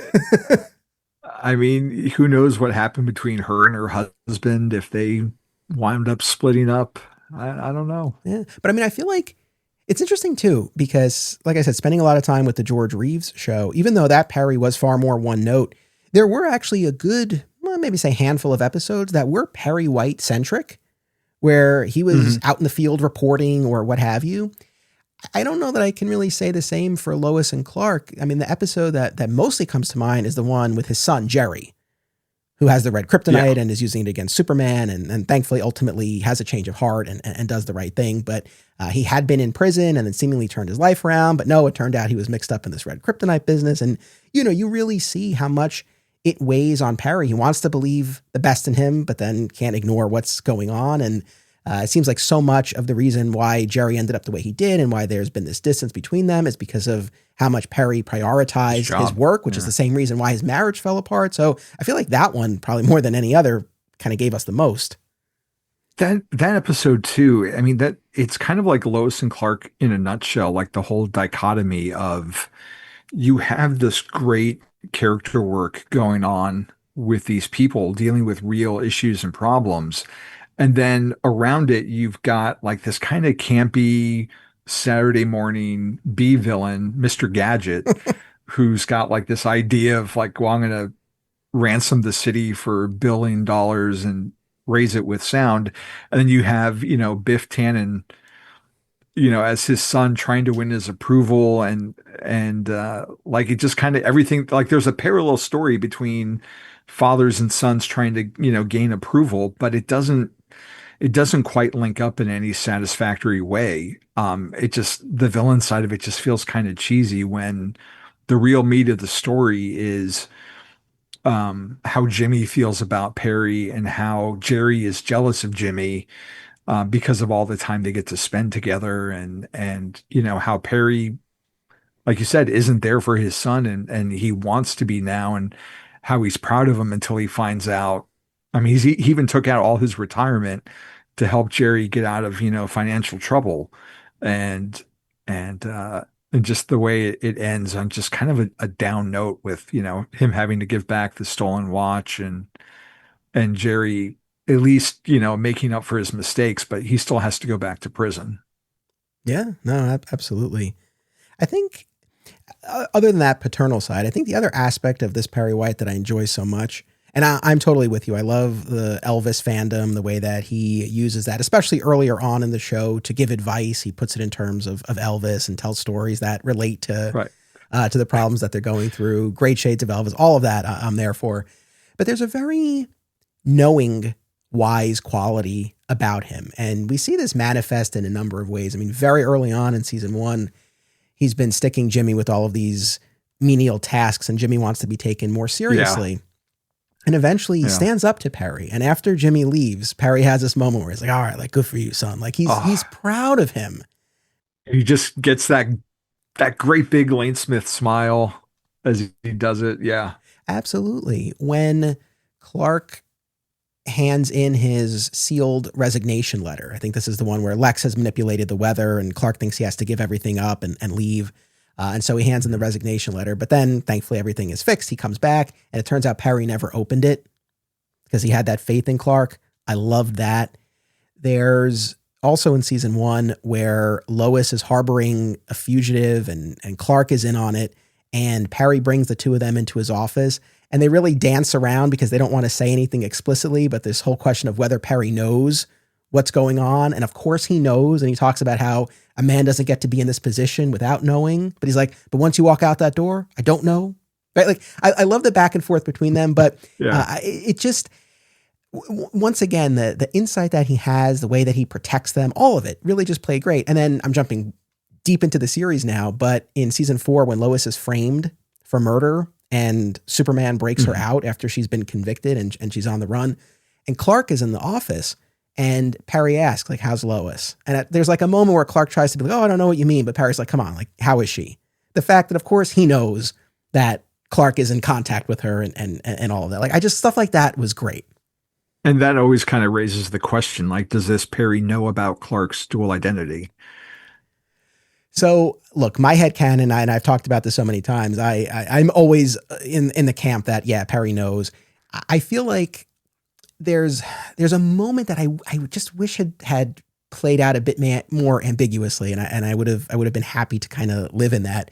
It's at the end of season 3 when Superman is leaving to go to New Krypton, and everyone's gathered in the bullpen, and he's saying goodbye to everyone, and he's particularly talking with Jimmy and Perry. And it is a great moment with Superman and Perry where he says something to the effect of, like, I'm really counting on you to keep the city honest and tell the truth with the paper, something to that effect.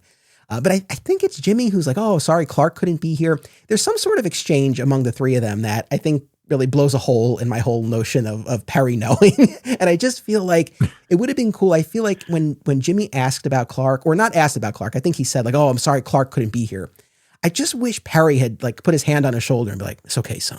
Do you know what I mean? Like, just to kind of leave that little bit of a question open. That would have been cool, but we didn't get that. Still a great scene, great moment though. Real quick side note, but I do love in the one of the alt reality episodes, the Perry White of that reality is running for mayor and becomes mayor, which is what we have in the comics right now. So I love that. I don't know if that was a direct inspiration in any way, shape, or form, but still cool to have that parallel.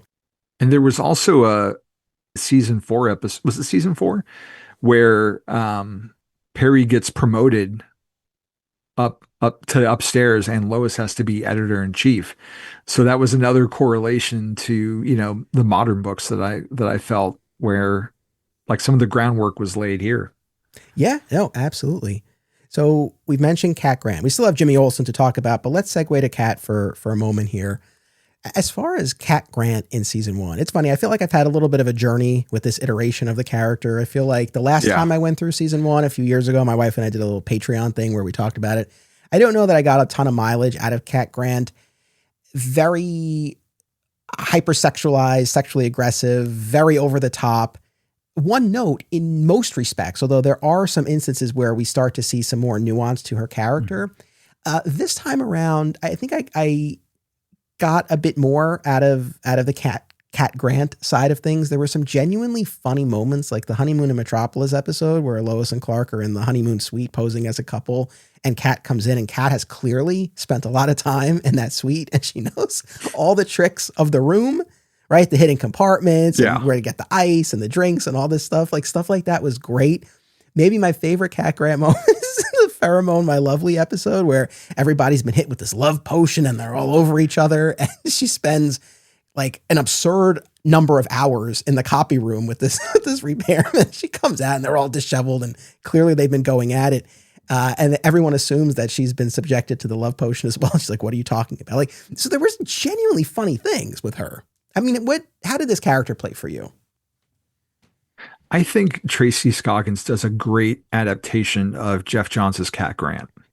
Yeah. Okay. I don't feel like she is the Byrne or Triangle era or the Jerry Ordway Cat Grant, because she doesn't have that backstory or that substance. You know, she doesn't have Adam. She doesn't have the drinking problem. You know, the whole thing with Morgan Edge. So there's a lot more depth that they could have gone into. And I don't really feel like any Cat Grant has been up to par for like this 80s, 90s era of Superman, really. Certainly not Smallville's version of it. We barely saw her in James Gunn's Superman, and the Supergirl one is such a different character. And while she does have, you know, Adam, I don't feel like, you know, that's the same Cat Grant that was in the comics either. But the hypersexualized aspects of her, you know, it definitely remind me of what we saw of her in the Jeff Johns version. And except, you know, she doesn't have the death of Adam as an excuse to be this way, to try and forget everything. But there was a really great moment. I'm trying to remember, it was a season 1 or 2 episode, and Lois had been, well, it can't be season 2. Murder, and so if Cat's there, it can't be season 2. That's right. Yeah, of course. And, you know, Cat at the end of the episode is like, you know, weren't you scared? Like, I just want to hear once that, you know, the great Lois Lane was afraid of something, you know, like, because everything seems to go her way. And, you know, Lois finally opens up to her. And that was really all Cat wanted, was to get a window into her humanity, which lets us get a window into Cat's. Because otherwise it's like episodes like Fly Hard, where they're being held hostage and she comes back to the Daily Planet oblivious just so she can raid the lingerie that she has stashed in her desk for some reason, to go back out on a night at the town. So her character moments are few and far between. Agreed. And that moment that you singled out from Witness was the episode. That one definitely stood out. And then also in All Shook Up, the asteroid episode, where it seems like it's their last night on Earth and she doesn't have anyone. And she ends up in a confessional at church and she's talking about this. So there were moments where you started to chip away at that exterior a little bit, but overall their take on Cat was just curious to me for how one note it was. Whereas I do feel like if they had borrowed a bit more from the comics, that we could have had arguably like a viable love triangle with Clark and Lois and Cat. And maybe that was just something that they weren't interested in, but it just felt like kind of an odd thing to leave on the table. And then the other reason why it's curious, once again, going back to the comics, the fact that you had this template there and there were all of these other aspects, like you mentioned about her abusive ex and her alcoholism and her child. There were things to mine. It just felt kind of odd to totally leave that on the table. And it's interesting because there's one of those early episodes where Clark is at Cat's apartment, right? And she's putting the moves on him, but her strategy, much to his surprise, right? Like she dresses down, right? He puts on sweats and tries to, I guess, conjure feelings of being home on the farm for him. But she's still making these girl moves. next door. Yeah, more of a girl next door sort of thing. But she's still making these moves. And I feel like that's an episode that could have been a great opportunity to kind of show, hey, this is who she is kind of underneath all of this. And there's another side to the character that maybe Clark could have seen there. Not just physically, the fact that she put on a sweatshirt, but more in terms of personality, who she is on the inside. And we just really didn't get that. So I look at this character overall, definitely some entertainment value to be had. Like I said, there were some moments that this time around really made me laugh. But yeah, overall, I feel like there were more dimensions to this character. Well, and it's funny too, and it's easy to Monday morning quarterback it now, 20, 30 years after the fact. But if they wanted to delay the romance more, um, they could have infused more of the Cat Clark Lois love triangle, or even brought, Jimmy into it as well, where Jimmy kind of had a little bit of a crush on her, and like they didn't play with that aspect of it either. But then again, like the Michael Landis Jimmy was, I feel like he was more of a peer than the Justin Whalen version, who was more of like kid brother. I agree. Well, it's funny you bring up the whole idea of Jimmy and Kat, because I was thinking about that too. But then we got that episode where it turns out they're distant relatives.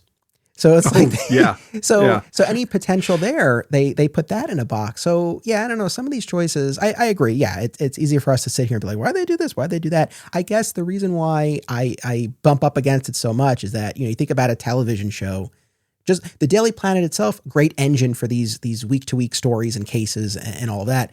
But beyond that, right, you want dynamics that you can continue to play out and have characters interacting in different ways. And it just felt like there were only so many places to go with this Cat, the way that they set her up. And that's why I just find it a little curious. And I would say the show overall, especially in that first season, was so grounded and she's like so over the top. But maybe they wanted that dash of absurdity or color contrasted against everything else. And I will say this, in credit where credit's due, Kat has a lot of digs at Lois in these episodes about her appearance and her lack of sex appeal and things like that. And it's like,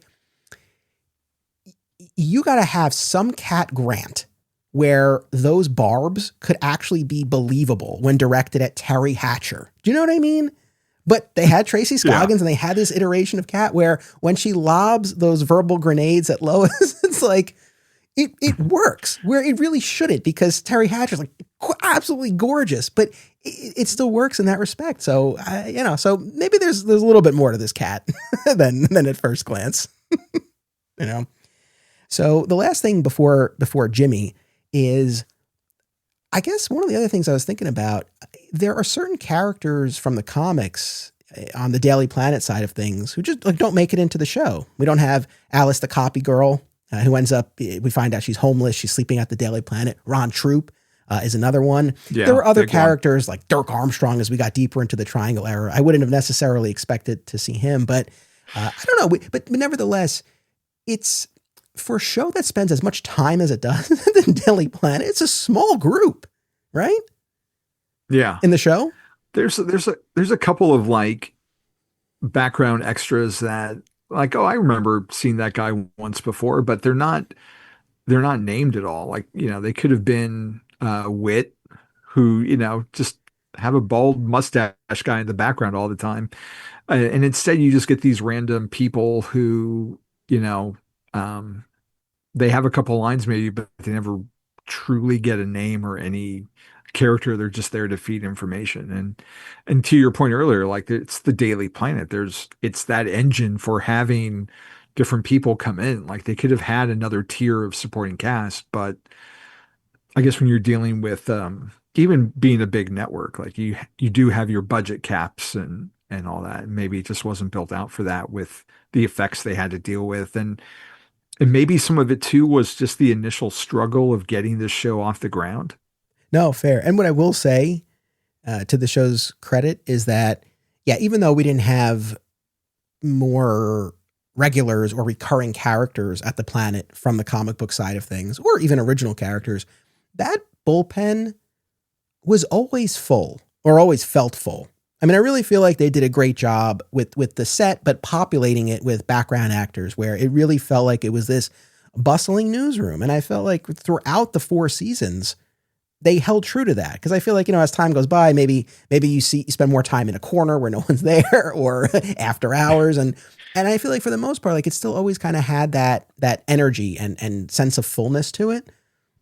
This is more superficial, but the look of the building in particular, the exterior. Do you like this iteration of the globe at street level? Yeah, I did actually. Which, yeah, it's kind of antithetical to what I think of for the Daily Planet, but for whatever reason, like it worked for this. And I just really like that design.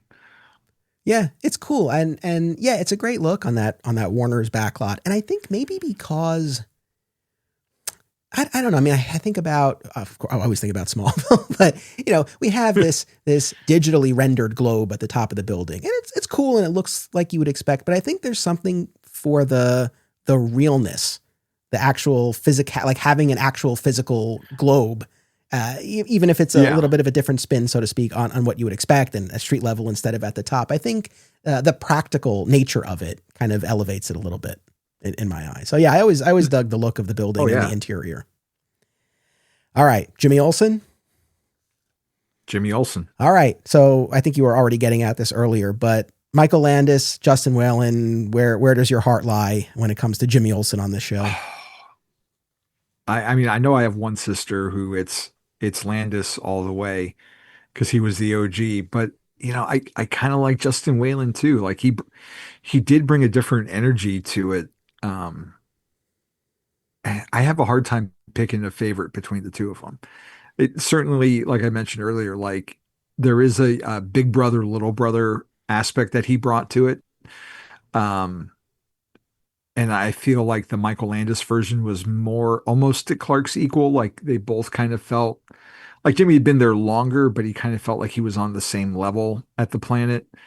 Um, and while he would try and date Lucy, and I don't know, there was just something. I know they said that he looked too much like Dean Cain, but I never had a problem telling who was who apart. And and they both had a great relationship with Perry. There was that mentorship, that paternal side that you got to see with both of those actors. So I have a hard time picking between the two. I know that's not an answer, but I really don't have a favorite between them, I don't think. No, I understand. Yeah, I know that's the reason that's always been given, that they look too much alike. I don't know how much I buy that that's really what was going on, but Yeah, sure. I don't. But yeah, I wish I was coming in here with like, yeah, this is my take, and make a case for one of the Jimmys. I do like them both, honestly. Now, what a missed Yeah. opportunity here. You know what they could have done instead of just flat out recasting, right? This is what you do. You have Justin Whalen show up in season 2. They're like, hey, what happened to Jimmy? He's like, oh, that was my older brother, Henry James. I'm Jimmy. I'm the new guy. And that way they Yeah. both exist in this universe. Never thought I'd make a case for that, but I feel like that could have been a way to go here. No, I like them both. I agree with you. I think the Michael Landis iteration definitely felt older, felt more like a peer, even though there was still that gap. Had a bit more of an edge to him, I felt. Whereas the Justin Whalen incarnation was more like the cute little brother, and he really had that very youthful energy to him. And I like them both. I think because we spend so much more time with Justin Whalen, I think of him first when I think of Jimmy on the show. He's more kind of That's ingrained fair. in my Yeah. memory of the character. But in going back and rewatching those season 1 episodes, I really did like what Michael Landis brought to it. And I think that if he had continued on the show, and if the show had been invested or interested in giving him more storylines, I think that season 1 incarnation of Jimmy could have gone more places. And that's not a knock on Justin Whalen. I think he also could have done more had he been given more. But I just think kind of the overall incarnation of that season 1 Jimmy, I think maybe had a little bit more different places that he could go. But Jimmy at least gets a few episodes across the series that are centered around him. Still not a ton though. Like, not to keep bringing this back to the George Reeves show, but I mean, they gave Jack Larson a lot to do. Yeah. In Adventures of Superman. I mean, there were a ton of episodes that revolved around his character. There were a lot of instances, especially as we got deeper into the show. Episodes got a little rougher. They were not as compelling, as gripping as the earlier seasons, but there were a bunch where he was like the saving grace. He brought a lot of comedic relief and humor to the episodes. So that was a show that I feel like really mined the Jimmy character. I guess that's one of my big picture observations about Jimmy here. I don't feel like they focus on him to the extent that you might expect for this kind of show. I mean, I'm curious how you feel. Like, do you feel like he got more than enough play, or are you surprised that they didn't do yet more with him? No, I feel like he got a decent amount. I mean, there's always, more you can do with it, but we got to see a little bit of his home life. We got to meet his dad. Every now and then they would give him a love interest. I feel it was more of a Justin Whalen thing for him to be like their computer hacker guy. Yes. So he would always have that. And then, his different odd jobs, working for Lucky Leon and Delivery Boy. And I feel like he had some interesting stuff to do. And of course, like we mentioned earlier, just kind of continuing that father-son dynamic with Perry. And they have that great interaction at one of the episodes where they're like, it's kind of like we're the supporting players in like this TV show that's only about these two people. Like maybe we should go get our own lives. And just they have their moments of fun with each other too that I really appreciated. Yeah, that was the end of season 2. Great meta moment between Perry and Jimmy. I like that a lot. I mean, perhaps the greatest legacy of Jimmy Olsen on Lois and Clark is the nickname CK for Clark, which we would see used certainly in Smallville and Superman and Lois. And I'm blanking if it's popped up elsewhere, but it's definitely something that I do always associate with Jimmy, and it started here. So I like that. I mean, I don't disagree. He's certainly a presence throughout the show. He's there in all the episodes, but it's very much in that supporting capacity, which is not inappropriate. That's what it was built for. I guess more in terms of building more episodes around him. That was fairly limited. We got a few of those. I guess the other big thing is that for quote unquote Superman's pal, like there's not a ton of Superman and Jimmy across the show. Yeah. It's not like we don't get any of that, but not, like I said, not as much as perhaps you might expect. They do give us in season 1 the Signal Watch for one episode and the green glow of home, where I think it was developed by Star Labs and Jimmy's testing it out and he uses it to summon Superman at a certain point. But then that's it. We don't get that again. I don't know. I guess even with Jimmy and Clark in particular, we can include Lois, but especially Clark. I mean, do you get the sense like, they're really buddies, these two, or do you always kind of feel like there's a little bit of that divide, maybe because of age and experience? I feel like Michael Landis and Clark have like that Batman and Superman relationship where they're on the same level. But then you get to like season 2 through 4, and it's more like Batman and Robin, where you do feel that divide a little bit. So yeah, I think it's just something about Justin Whalen's, the way he presents himself. His haircut is very of that time period, more so than like you could say Michael Landis's haircut was more of like classic style, and just the manner of dress too. Like he popped more of a youth vibe than the prior Jimmy did, and while we never get like that traditional like bow tie aesthetic that they always try and like wedge in somehow.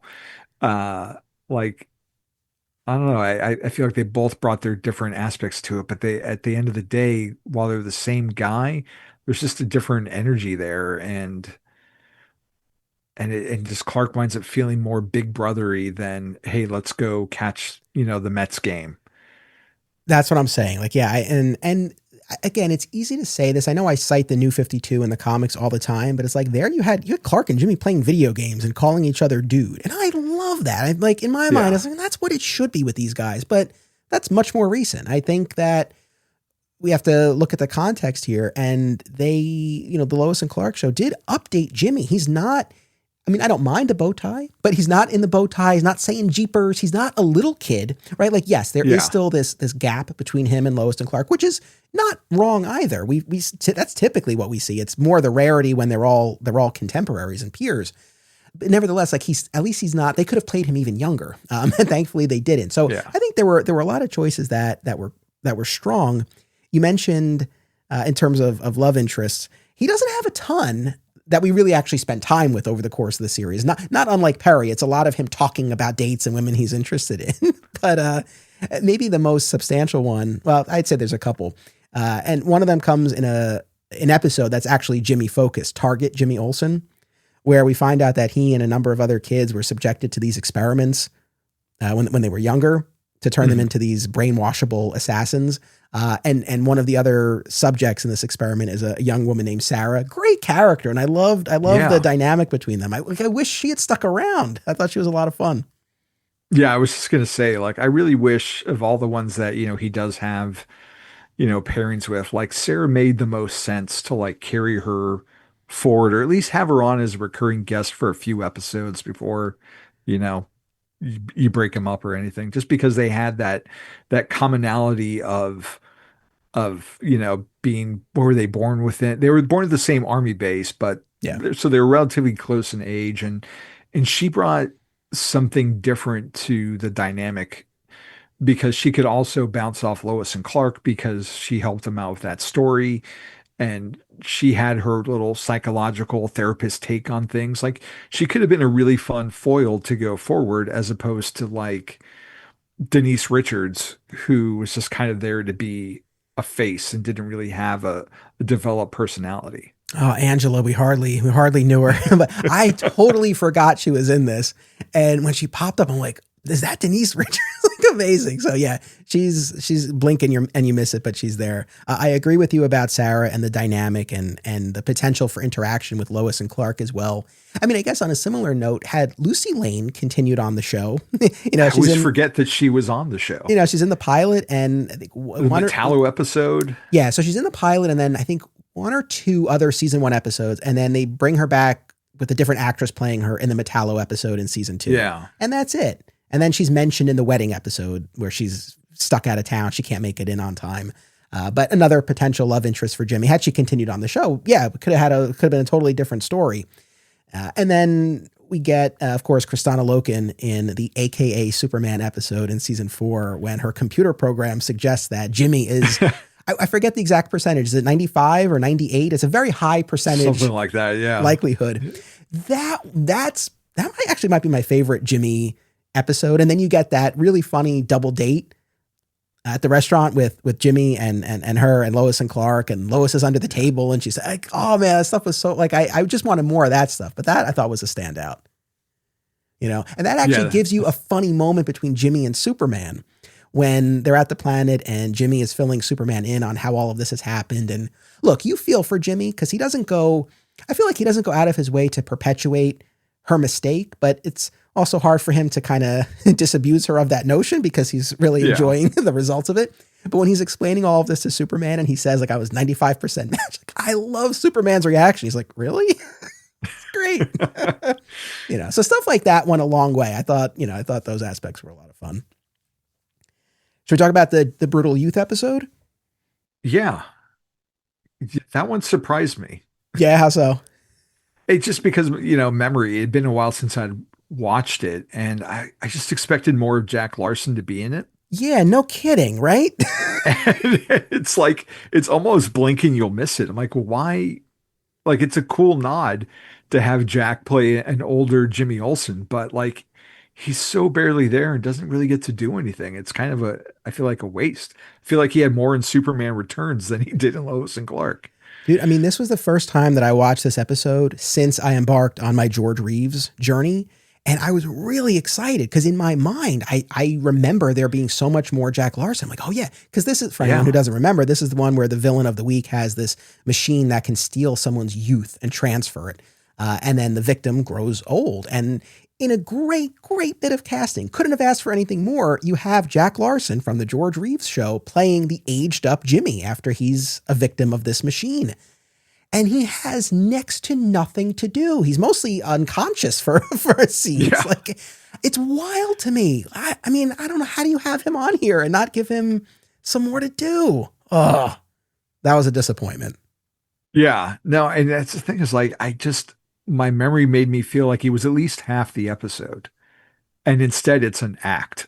It's in between commercial breaks and that's all you get. But, it is one of those things. One of the things I like about DC Comics is the legacy aspect. You've got your Golden Age Flash, your Silver, Modern, and you kind of have that with Superman, where you see these prior iterations appear in the next generation's thing in roles, be it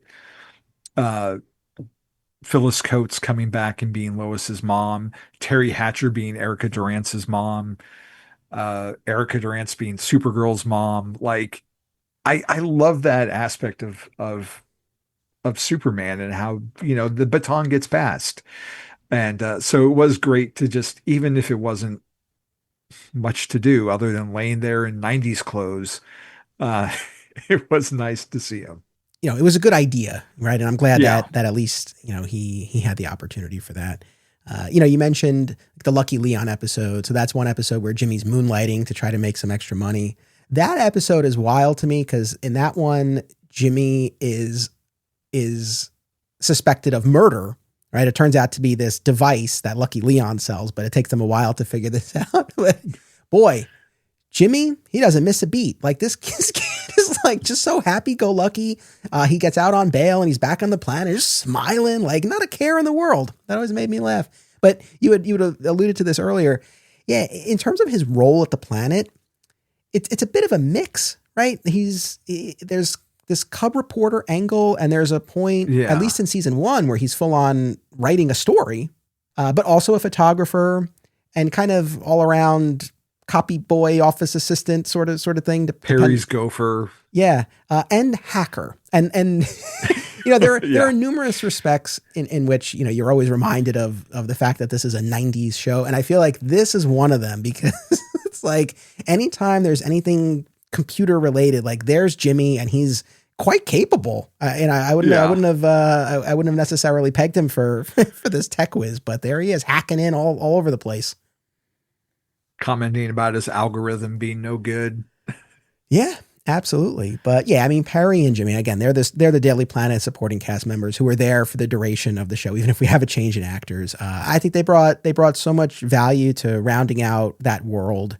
And I mentioned him at the top, but there's also this character, Jack, who we meet in the Foundling episode in season 1. He's this homeless teen. He's caring for his brother. He breaks into Clark's apartment, steals a bunch of stuff, including this orb, which ultimately ends up in the hands of Nigel and Lex Luthor, and then puts Jack in their crosshairs. But Clark takes an interest in him and sets him up with a job at the planet at the end. And we see him for a couple more episodes. He's there in the Fly Hard episode, basically, Die Hard at the Daily Planet. And then in the 2-part finale, and he's framed for the bombing of the Daily Planet by Lex. And he's arrested, and then he breaks out, and ultimately they clear his name. It also becomes fairly clear in that Fly Hard episode that he knows Clark is Superman. They don't have an explicit conversation about it, but it seems pretty clear. And he's never seen or mentioned again after the end of season 1. Did you like this character? I did, yeah. I mean, I can see why they probably got rid of him because it was just an extra dynamic because you already had, Clark and Jimmy being friends. And then all of a sudden, Jack's waiting for Clark to finish his taxes so they can go to the movies. But in addition to just being like Clark's friend, like I think his inclusion speaks of like Superman's character because this is him seeing the good in someone when no one else did and giving him that chance and believing in him and encouraging him to be a better person. And I like that aspect of the character because he speaks to that. And yeah, I was bummed when he was one of the people that didn't come back for the second season. Yeah, no, I agree. I mean, I liked him, and I wouldn't have minded at least one line in season 2 that just accounted for where he was. But yeah, but at the same time, playing devil's advocate, I don't know that there was necessarily creative real estate for Jimmy and Jack. I mean, already a theme and kind of what I've been saying about Jimmy and Perry, right? It's like I wanted more. I felt like there were storylines that kind of went unexplored, more that they could have given the actors to do. So if Perry and Jimmy aren't even getting as much as I would possibly want, it's like how could there be even more left over for Jack? And I feel like in certain respects, especially as that younger brother type, probably too much overlap with Jimmy. I mean, different background and upbringing. So there's that side of things. Yeah. But I think overall, it's probably the sort of thing where that should just be one character, and they would probably be taking away from Jimmy if they built out Jack too much, is kind of what I feel in my heart of hearts. Anything else you want to say about our supporting cast here before we sign off? I would think just that they were really integral part of what made this show successful, even though it kind of pairs down to just really Jimmy and Perry at the end of the day, because Martha and Jonathan are off on the farm. They don't I don't feel like they have as many episodes, even though they're in They're the not. main credits. Like they don't get the time that Perry and Jimmy do. Um, so I mean, I think they're kind of, what helps the engine move along and gives people something to do. And the thing that always works for me, that makes me love the show and go back to it, is to see, Lois and Clark and Perry and Jimmy and how they interact with each other. Because that's where the real magic of the show lies, not in the super feats or who the villain is, or how they're gonna how they're gonna mangle Deathstroke or Vixen. It's this love story between these two people finding each other, and how they help make the world a better place with some of their friends. And that's what I really love about this show, despite any cons that it may have. All right. What do you want to share with folks about the comic binge?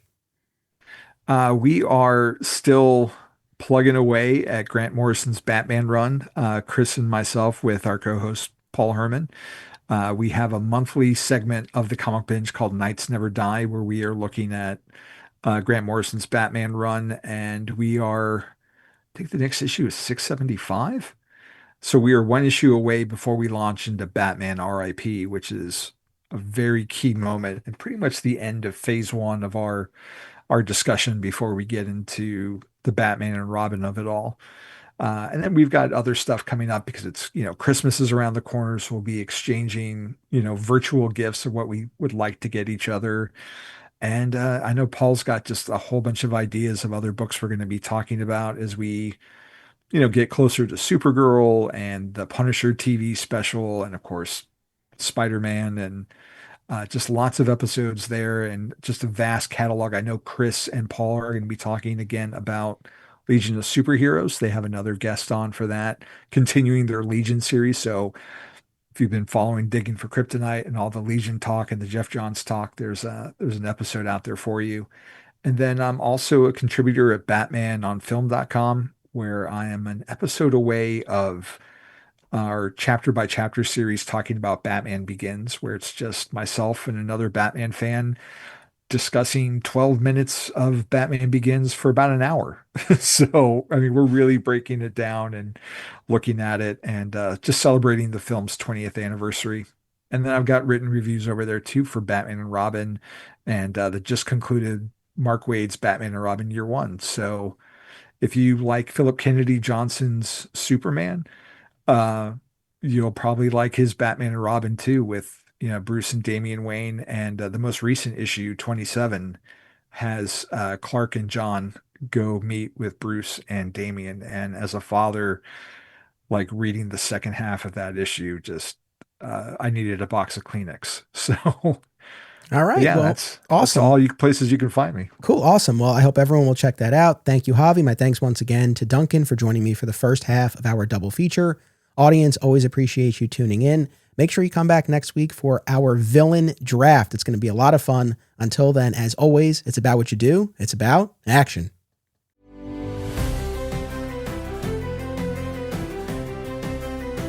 This podcast is an affiliate of BCW Supplies. The next time you need to restock on comic book bags, boards, boxes, and more, be sure to use promo code FSP to save 10% on your order.